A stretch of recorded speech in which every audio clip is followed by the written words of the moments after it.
Hi, boys and girls. We are starting chapter 11, and chapter 11 is all about measuring.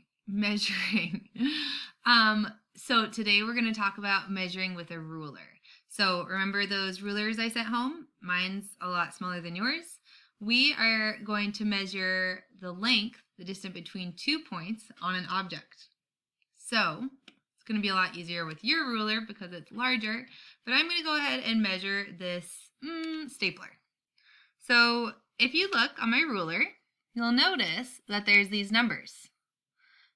These numbers that are about, you can kind of take your finger and that distance between the top of your finger and your knuckle, that's an inch. So I, today, am going to be measuring in inches.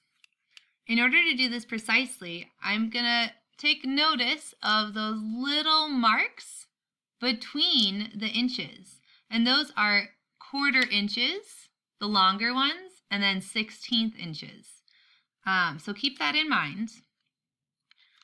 Oh my gosh. I'm going to take my stapler. I'm going to put it on my ruler. Oh my gosh.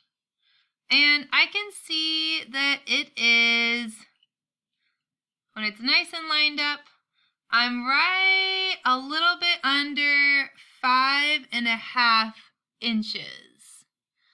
So I'm going to round to the nearest 1/2 inch for our purposes today.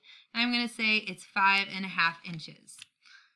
I'm going to record it in a table or on a list. Just say ruler, or not ruler, stapler, 5.5 inches. Because 5.5 inches. You can also write this as a fraction. You can say 5.1/2 inches. Both of those are reasonable and fine. Let me know if you need help, and this is our lesson 1 for today. Your task is to measure things around your house, record what it is that you're measuring, and record the inches in the nearest 1/2 inch. So that's either to the nearest whole inch or to the nearest 1/2 inch. I hope that makes sense. Reach out if you have questions, and have a great day.